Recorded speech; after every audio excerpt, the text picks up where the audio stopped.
I have the differential up and I am ready to install the strong arms. So the upper strong arms with the bearings that I installed right here. So they're down there. What I'm gonna do is, like I said, I'm gonna make this a series of short videos on how to install all these components. So my next step is going to install the upper strong arms, and I'm going to take you down and I'm going to show you what you need to do. Be right back. Okay, these are the aluminum spacers that you need to install on the joints here. So what you do is you just stick them in here till they bottom out on both sides, okay? And then what you're gonna do is install the lower ones on the rear right here. Slide them in until they bottom out.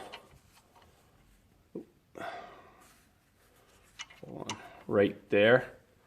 Okay, and you do the other side. I'm gonna put this up on the tripod and I'm gonna show you exactly how I do it. So I'll be right back. Okay, I put the spacers in here. This is the rear and this is the upper control arm. So what you do, put the two spacers on the top and you grab yourself the bolt that comes with the directions. If I'm not mistaken, it's a 3.5 inch bolt. Slide that in through the top. Okay, so you slide this bolt through the top and then you grab the other 3.5 inch bolt, slide it through here to the other side. This is going to take some finesse because of the angle that everything is sitting in. And then once you get that proper like that, put the washer on the other side and you use your nut with the nylon top and you just put that on there like this, okay? And then you do the same thing to this side. You put this on over here. Can't see it obviously. So what I'm gonna do is I'm gonna put these on finger tight and I'm gonna bring you down here closer and show you the top, and you stick these in over here to the side, 3.5 inch bolt with washers, and you just slide them in place. So I'm gonna put this together and I'm gonna bring you down here and show you a picture of everything. And that's gonna conclude the video for installing the bushings on the rear and the upper control arms. And I'm gonna do a series of short little videos on how to install the lower control arms, the coilover springs, the brackets, and everything else. So if you have any questions or comments, please let me know, and I'll try to get back to you as quickly as possible. And that's where we are. So let me turn this around. So all right, let me put this together and I'll be right back.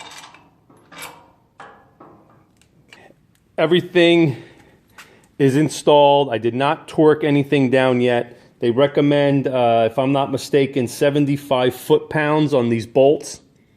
So I wanted to show you how everything looks. Okay, so these are your spacers in there. Okay, washer with the nut on this side, spacer, washer with the nut on this side, and again you have the same situation up here. Okay, washer and nut, and again, you got this side. Everything fit really, really nicely. On this side, let me go over here. Let me show you. I am on the other side, and I wanted to show you. This is the lock nut that's on here with the washer. But what I'm going to do is I'm going to install these upper control arms here. This piece right here. It is for the rear torque box right there, and the upper control arm. So that's going to fit in the bolt like that. Okay, and then the other part is going to fit in the torque box of your frame right there. So Super Sports have these, and I'm trying to think what else. Convertibles, if I'm not mistaken, have this extra support, and I am going to install it on this GTO. My Super Sport Chevelle that's over there has the has these brackets as well. So I'm going to install these, and then I'm going to install the those bolts and torque everything down. But I am not ready to do that. I'm going to do that when I install the lower control arms, which are right there, and I will be back with another video. Again, I'd like to thank all my subscribers. I'd like to thank all my new subscribers. If you have any questions or comments, leave a comment below.